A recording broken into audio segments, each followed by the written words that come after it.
Fala sobre saúde. Taubaté confirmou ontem, infelizmente, a primeira morte por gripe H1N1 esse ano na cidade. A vítima é uma criança de 1 ano de idade que morava no bairro Chácara Silvestre. Ela chegou a ficar internada no hospital universitário e morreu no dia 26 de março. Segundo a prefeitura, os parentes da criança serão vacinados hoje. Existem 20 casos suspeitos de gripe aguardando o resultado de exames. 3 pessoas tiveram a confirmação da gripe na cidade, em Taubaté. Para estudantes universitários em São José dos Campos, a Câmara abriu um processo seletivo para preencher vagas de estágio. Uma ótima notícia para você que está correndo atrás de uma oportunidade. A repórter Vanessa Vantini tem as informações sobre essas vagas. E aí, Vanessa, bom dia.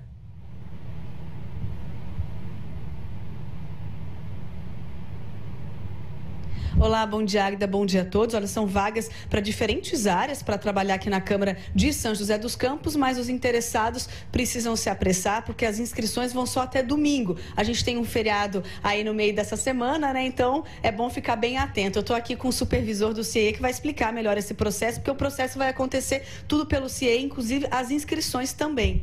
Exatamente, as inscrições são exclusivas no portal do CIE, então o jovem tem que entrar lá, ler o edital, as regras de como participar, é importante ele ler como participar para conseguir participar do processo, fazer a prova e ter um bom desempenho aí nessa seleção. Inclusive no edital tem uma informação importante com relação à contratação, né? Não é para preenchimento de vagas imediatas. Isso, o quadro de vagas do edital é um quadro de reserva, porque a Câmara já prevê a saída de alguns estagiários, ou completou 2 anos, ou se formou, e ela precisa ter uma lista de candidatos aprovados para fazer essas reposições ao longo de 2019. Ao longo do processo seletivo, inclusive, tem uma prova também. Exatamente, por isso que eu dei a dica, né, para os jovens, olhar o edital, que aí tem dia 24 ele tem que olhar o local que ele vai fazer a prova, e dia 28 é a prova. Aproveitando que a gente está aqui no CIE, caso a pessoa vá ao site e não se encaixa em uma dessas vagas da Câmara, vocês estão com outras oportunidades também, só para a nossa região são mais de 400. É isso mesmo? É verdade. O jovem que já tem o cadastro no CIE, ele consegue acessar e ver se já tem uma vaga no perfil dele, né? E o jovem interessado no processo da Câmara, ele tem que entrar em processos seletivos especiais, órgãos públicos, Câmara, e fazer a inscrição no processo da Câmara. Tá certo, muito obrigada pelas informações. Vou reforçar então os interessados aí nesse processo seletivo da Câmara aqui de São José dos Campos. Inscrição é toda pelo site do CIE até o dia 21 de abril, hein, Águida? Domingo de Páscoa. É com você. Tem pouco tempo. O bacana é que tem também outras oportunidades para estágio. Não só em São José dos Campos, mas a gente sabe que em outras regiões também, em Taubaté, tem oportunidades de estágio, né? Obrigada, Vanessa, pelas informações. Com vagas abertas e a gente vai dar uma olhada, selecionamos algumas cidades para vocês. Como em São José dos Campos, o PAT oferece hoje 57 vagas de emprego disponíveis. Entre as profissões com mais oportunidades estão de auxiliar de produção, com 8 vagas, e também controlador de acesso, que tem 15 vagas para serem preenchidas. O detalhe, essa vaga aceita pessoas com deficiência, tá? Olha, o PCD. Então, são 15 oportunidades. Em Caçapava, o PAT oferece hoje 16 vagas de trabalho. As vagas são para vendedor interno, operador de retroescavadeira e também corretor de imóveis, apenas uma vaga para essa função, ok? Agora a gente vai para o Litoral Norte. Caraguatatuba tem hoje 15 oportunidades disponíveis.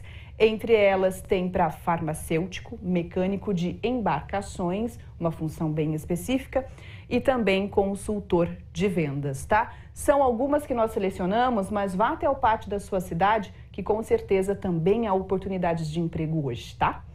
Agora, às 7 horas, a nebulosidade aumenta, então, mas a chance de chuva é um pouco menor do que nos outros dias. E as temperaturas seguem estáveis, tá? Como a gente observa em São José dos Campos, máxima prevista de 27 graus. Gente, eu chequei 2 vezes essa previsão para o litoral norte, porque achei um tanto alta, mas é o que está dizendo. A máxima prevista para o litoral, em Ilhabela, por exemplo, é de 33 graus. Probabilidade de chuva no litoral norte de 90%. E em São Bento do Sapucaí, na Serra da Mantiqueira, as temperaturas, claro, sempre um pouco mais baixas, mais amenas, máxima de 22 graus. A gente tem o céu de São José dos Campos para dar uma olhada, para ver como que está a temperatura neste momento. Olha só, céu com algumas nuvens, a gente vê o sol ameaçando aparecer lá no fundinho. A temperatura hoje, neste momento, é de 20 graus. De volta com o Bom Dia Vanguarda. Sexta-feira Santa está chegando e para quem quer consumir um peixe bem fresquinho, a dica é ir para o Mercado Municipal de Jacareí. O repórter André Luiz Rosa está neste momento agora e vai conversar com a gente sobre os pescados que tem por aí. André, muito bom dia. Oi, Águida, bom dia para você. Aqui no Mercadão de Jacareí tem 4 boxes que vendem peixe. Nessa época do ano, né, de Páscoa, Semana Santa, são os mais procurados. A gente está aqui no box do Rodrigo, ele vai conversar com a gente agora. Rodrigo, o que está mais saindo aí? Bom dia. Bom dia. O que mais sai geralmente é a sardinha, que é a campeã de vendas. Aí de água doce tem a tilápia, que está tendo bastante procura também. Pescada branca, sai bem. E é tudo fresquinho, né? Vocês buscam em São Paulo? Busca todo dia em São Paulo.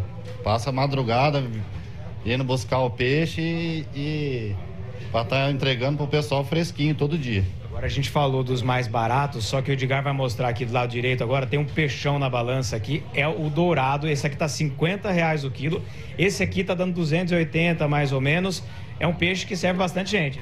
Serve, isso aí dá uma família gigante, porque é muito peixe.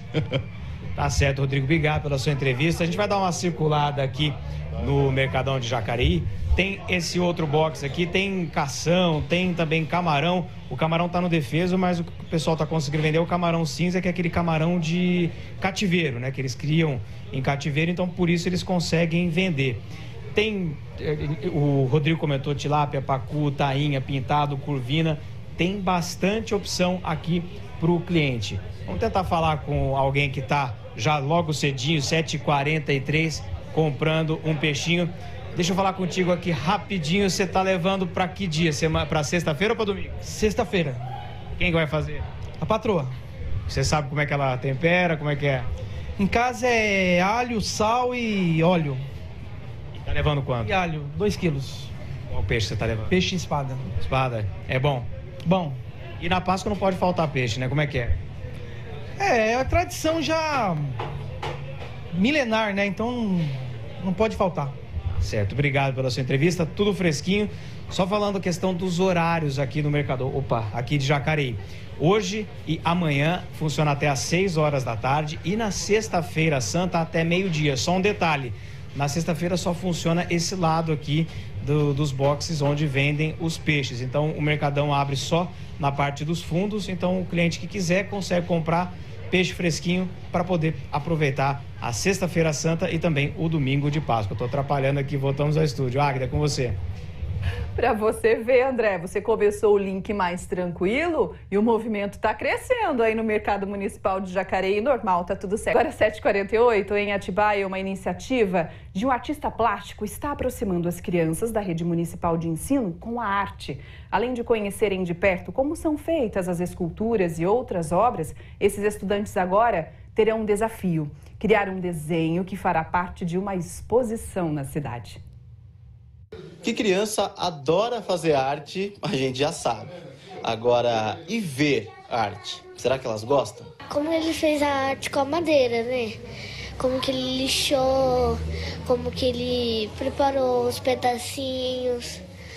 Eu gostei muito. Na visita a esse ateliê em Atibaia, elas estavam curiosas para conhecer o trabalho do artista plástico Glenn Hamilton, um paulistano que hoje mora em Atibaia. Ele montou uma exposição e convidou todas as escolas municipais para visitarem o local. Eu sempre acreditei que a arte ela é uma ferramenta legal para você tratar de outros assuntos.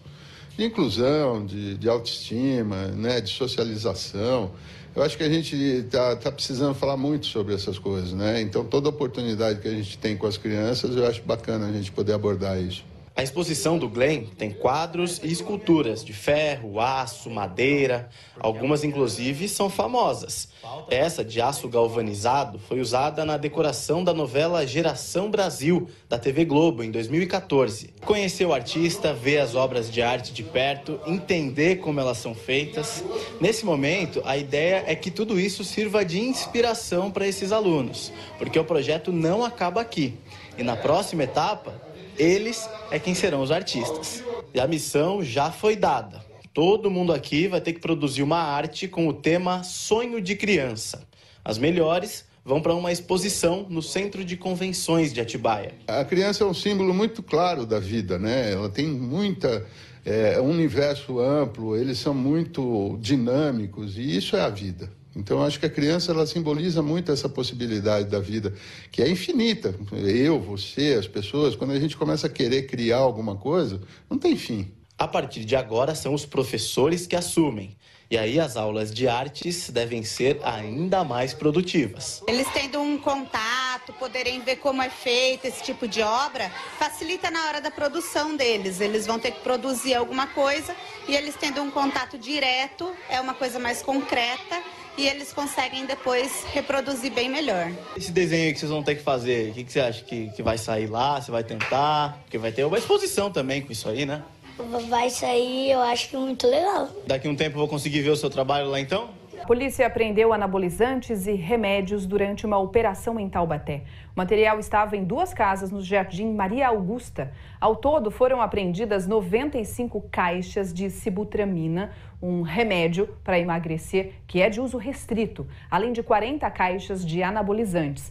Também foram encontrados maconha, êxtase, cocaína e munições. Ninguém foi preso. Na mesma operação, 3 desmanches irregulares também foram fechados. Um não tinha autorização para funcionar e os outros 2 estavam com licença. Agora a gente volta a falar sobre a previsão do tempo em algumas cidades da região. A gente viu no bloco anterior, se você não acompanhou, hoje a probabilidade de chuva diminui um pouco e as temperaturas estão estáveis.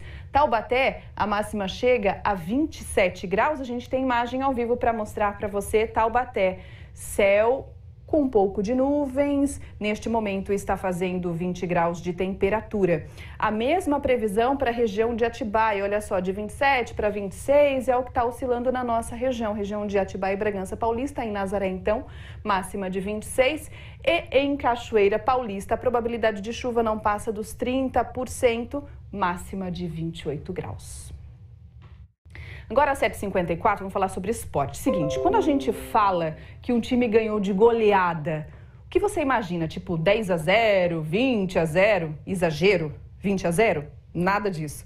A partida do São José no Campeonato Paulista de Rugby vai ficar marcado pelo placar 163-0. É isso aí, 163-0.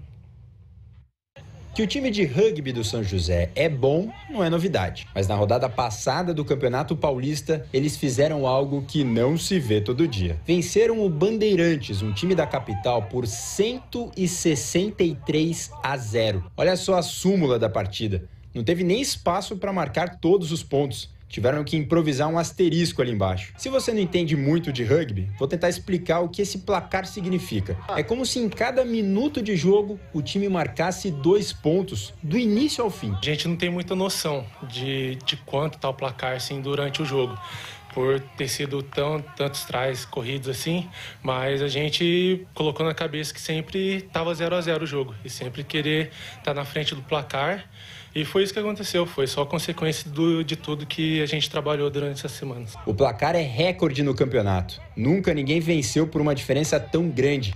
O Pâncio, que é o artilheiro do Paulista, fez 38 pontos. Um jogo que vai ficar marcado na carreira dele. Eu não acreditava que a gente ia conseguir fazer tantos de verdade, né? Foi uma surpresa pra gente, porque é um adversário que costumeiramente a gente tem encontros difíceis, né?